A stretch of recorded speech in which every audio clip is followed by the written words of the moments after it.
Hello Debutantes, and we are back today with our Homekeeping 101 plan that we have been working on. Today I want to talk to you about getting your children involved. And as a homeschooling parent, it was real important for me for the kids to help out, because you just can't do everything when you have to have lesson plans, educate your kids, cook dinner, do the grocery shopping, do the laundry. It was too much for me, and I don't know. And I was lucky I had two kids that were in the same grade level. I don't know how people do it with multiple children, with multiple grade levels. Big props to y'all who do that, but I know for myself, I really needed to get the kids involved. So that's what we're going to discuss. And the first thing I want to tell you, and we talked about this a little bit in the last video, is that you really have to lead your children by example. You can yell at them from sun up till sundown. Make your bed, brush your teeth, put your dishes in the dishwasher. If you are not getting up, making your bed, and putting your dirty dishes in the dishwasher, they're gonna follow your lead and not your words. So that's the most important part, I think, is to get yourself on a schedule. Start to really monitor your behavior. Are you putting your dishes in the dishwasher? Are you making your bed? Are you cleaning your toothpaste out of the sink? And after you have really established that as an example, if you're not doing it already, then start telling the children, when you brush your teeth, could you just rinse the sink out real quick?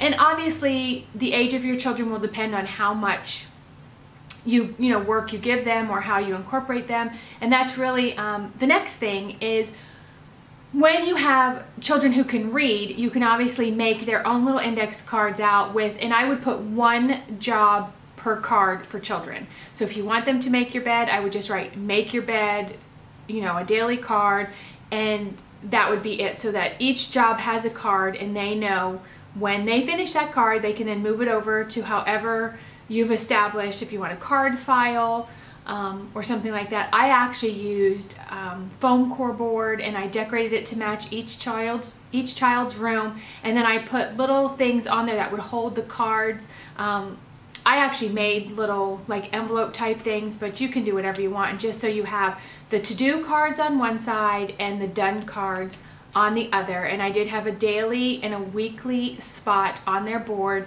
and they hung it, I think it was on the back of their door or somewhere. And so they could see it every day, and they knew they had jobs to do. So obviously if you have a reader, it's much easier to just list the job on the card. They can read it and move on.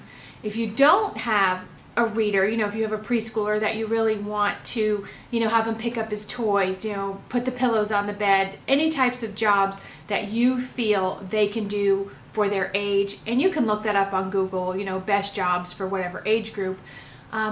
What I would do with their little cards is I would sit down with them and go through magazines and say, can you find a picture of someone making their bed?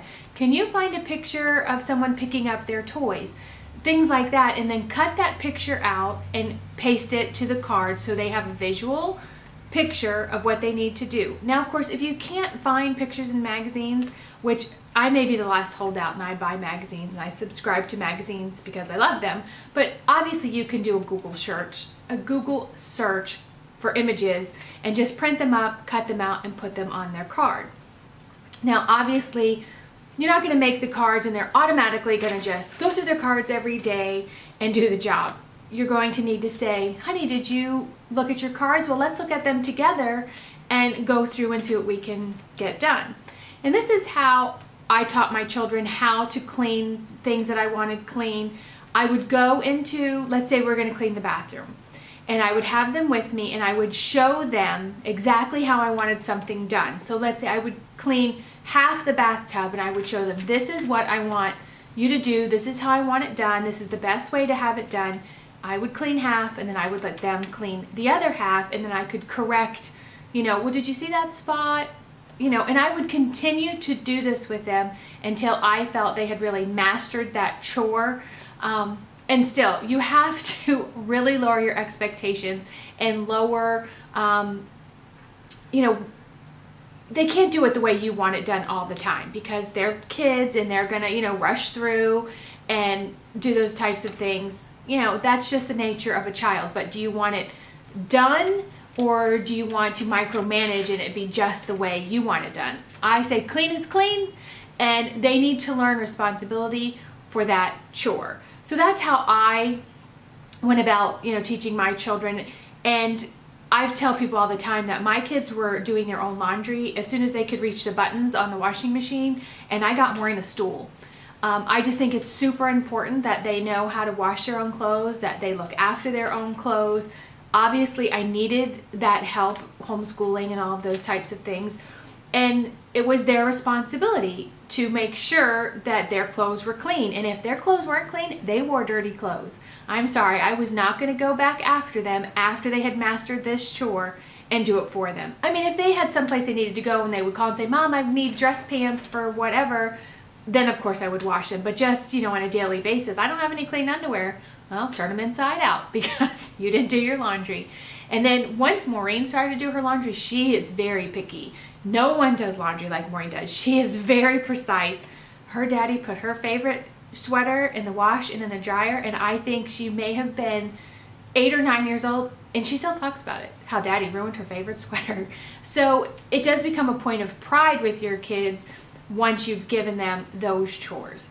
And another thing I think is important is to let your children overhear you bragging about them.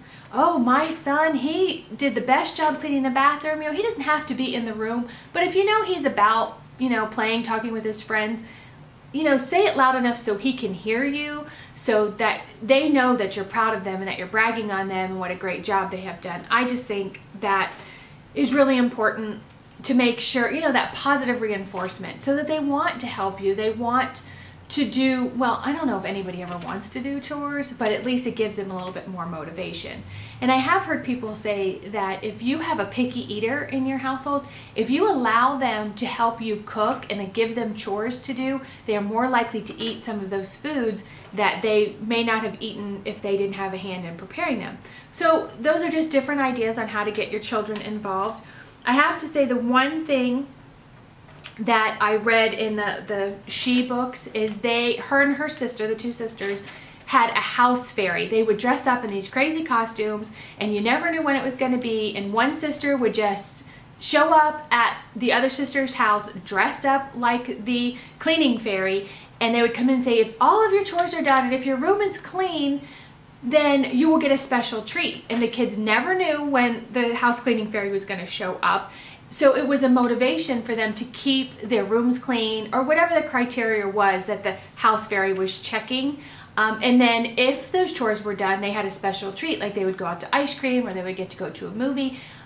I really wish I had remembered that when I had little children. I think that would have been so much fun to do with them. And then I think they would have looked forward to, the crazy house fairy showing up. I'm sure my mother would have been more than happy to be my crazy house fairy. And then another suggestion is, if your children are small, make the jobs easier for them. So let's say you want them to make their bed every day. Don't give the child a top sheet, comforter, or something to fold at the foot of the bed. One blanket, pull it up, throw the pillow on it. You want to make the jobs easy and attainable for whatever age your child is. If they have to, let's say, put the dishes away and they're 4 feet tall and the dishes go way up high, they're not going to want to do that because it's difficult for them. So try to make the chores that you want them to do as easy as possible for that age group. Make it within their reach. Don't give them harsh chemicals to clean with if, they're like 3. Bleach isn't a good idea, which I'm sure everybody knows that. I'm just giving you a for example.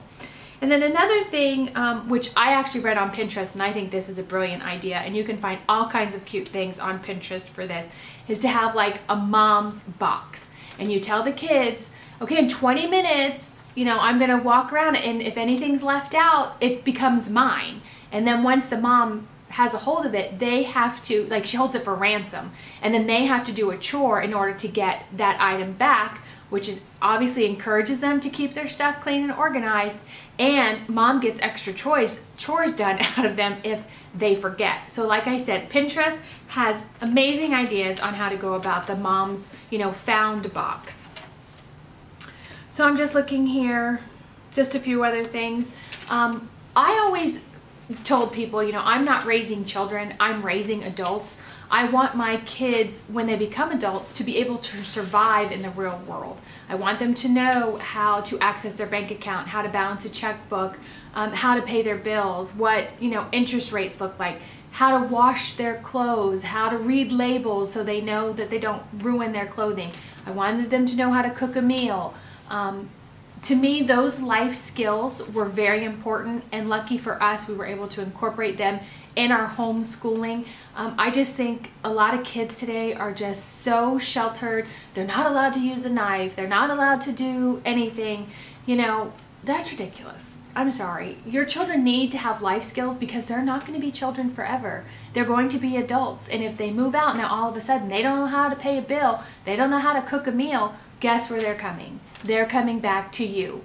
And you want to go on a cruise and have big fun, but you can't because you have to take care of your adult children. So that's a little bit of a rant there. Sorry about that. And of course, as your children get older, increase the jobs that they do. They can then, of course, take over more difficult jobs. And I just think that's important. So we're almost wrapped up with this homekeeping series. I think I have one more video I want to make just to, how I keep up my card file box, the different things that I include that weren't in the S.H.E books. So I will probably do that next week. So guys, I really appreciate you all hanging in with me in this series. I have to say that the first week I did every card in my card file box. My house was clean. It was wonderful. Then it was really just like maintenance. And because I haven't been feeling well for the last couple of weeks, everything was pretty much clean. So I could just run a dust rag over things and just maintain what I had already done. And it was really just a lifesaver for me. So that all being said, again, thank you so much for following along with this series. I hope you have instituted some of these ideas and adapted it for your situation. I would love to hear how you have done that. Please leave a comment for me below, and I will see all of you in my next video. Bye!